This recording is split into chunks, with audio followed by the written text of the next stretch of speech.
Hey guys, well we beat a good basketball team. I mean I know the record may not reflect it, but I just think they're going to do very well in conference. Look at that team and who they've played in the preseason. I mean they played Xavier, Wisconsin, Purdue, I want to say New Mexico State, one or the other, and they've had a great schedule, and you can see why they're a proud program. You know I've never seen in all the tape I've watched, I've never seen those players, take off any possession. They're always fighting. And that's why they've been in pretty much every game they've played in. And I'm just proud of our guys that we were able to hang on in the second half, withstanding a 75% shooting in the second half. That's rare that you can withstand that. And our guys showed a lot to be able to do that. Well, what, in your mind, what do you think allowed you guys to do that? I mean, yeah, you're right. It's rare to win, much less by double digits when a team shoots 75%. What allows you to do that? Well, I think one, having a double-digit lead in the first half helped. That helped us. That gave us a little bit of a cushion going into the second half. And I thought we were fairly efficient ourselves offensively. I thought we were fairly efficient. I thought guys really stepped up in both halves and made shots for us, which was good. And so our offense was just good enough, to withstand what happened. What did you think of your D tonight? Very disappointed in our second half defense. First half, I was happy with what we did in the first half. That's who we've been, and that's who we are. Second half, I was extremely disappointed. We have to be better than that defensively. We don't want to be a team to try to just outscore you. That's not what we're building this program around, is trying to outscore teams. We know we can score, evident, by 79 points in this game, but that's not what we want to be. We want to be a stingy defensive team, and we weren't in the second half. Now, you give them credit. They're so unorthodox.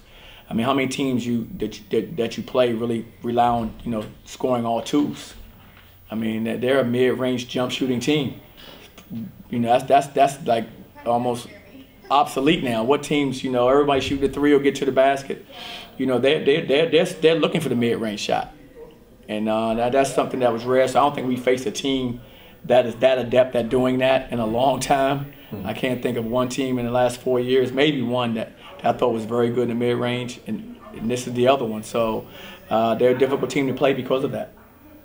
Talk about what Caesar was able to do. It looked like he dislocated his shoulder, he said, and before you know it, he was back in there knocking down shots. Well, Caesar's a tough kid. I mean, tough kid. He loves to play. He's a guy who very rarely misses a practice.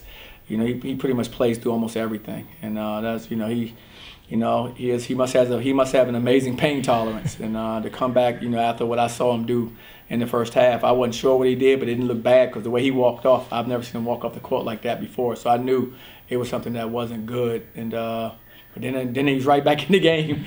So that says a lot about him and his pain tolerance. But he's playing well. He's been very consistent for us. He's been very efficient, for us, especially his last 3 or 4 games, and I'm happy to see that for him. And Caesar was actually a big part of the run you guys had in that first half, 17-3. We had a couple buckets, a couple assists in that run. But what allowed you guys to go off on that run there, 17-3?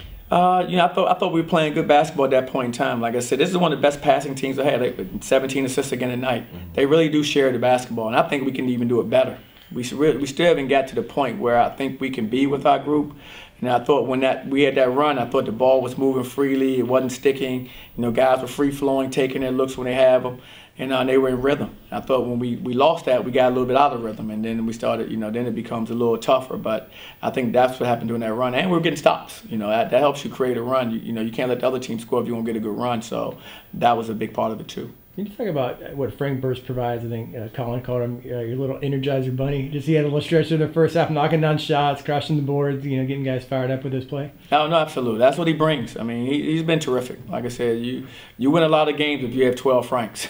I mean, because he plays so hard, he plays the right way. All he does is go out there and play to win on both sides of the basketball. You want guys like that in your program. In the second half, there was this long stretch where it looked like Colin was really the only offense that this team could muster, and so you stuck with him even in his foul trouble. Talk about how he played even when he had 4 fouls. Well, I mean, he's growing. He's growing into his role, and he has to understand his value still when he's on the floor. And he's picking up a couple moving screens. Those fouls you can avoid. You got to be a little more disciplined about setting them properly. But I thought he had a maturity. We went to him earlier in the second half after he picked up his fourth. Went back to him about the 7.5-minute mark. That's a little early for us typically. We waited a little longer.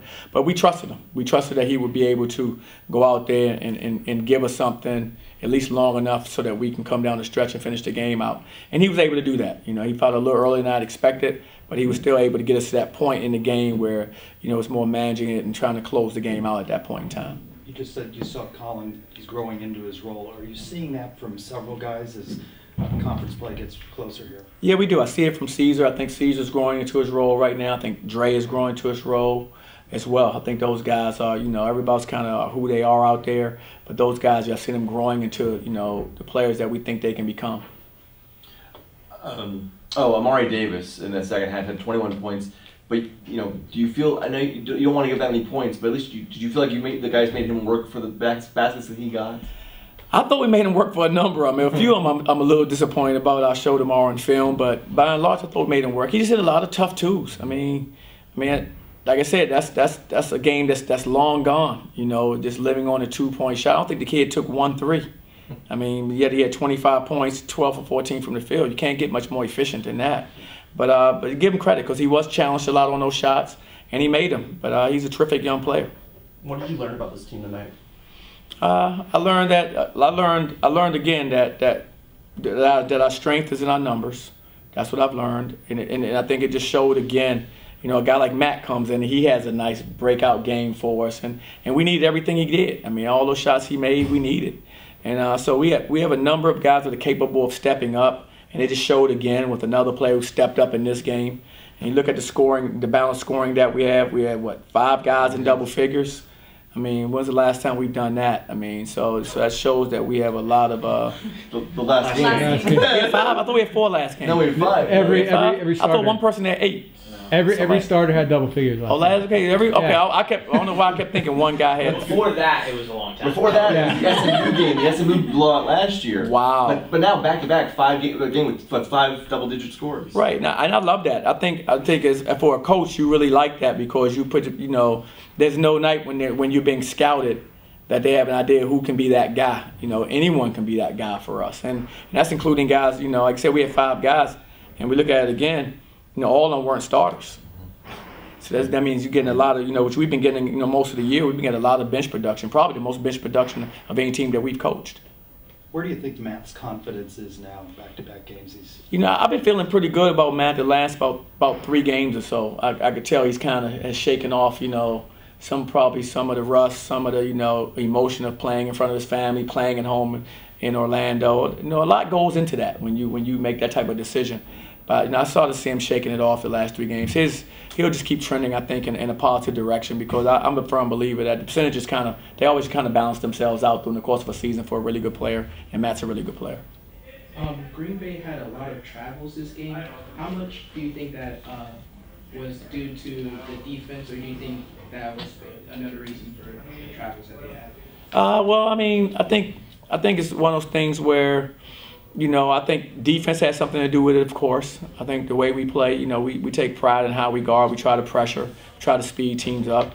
And I think that plays a part. And sometimes guys just catch the ball in funny angles or from funny, you know, different directions, and your feet aren't set properly. And so all of a sudden you take that extra step. So I think it's a combination of both. What's one thing you're going to emphasize to your team in practice as you prepare for Sacred Heart in the fewer games before conference play?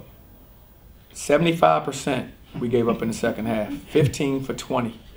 That's the only thing I'm thinking about right now. So you can pretty much guess what I'm emphasizing. I'll take it. And I should probably, right? That was tough. I mean, I felt like they scored. It feels like to me watching that game they scored every time they came down court.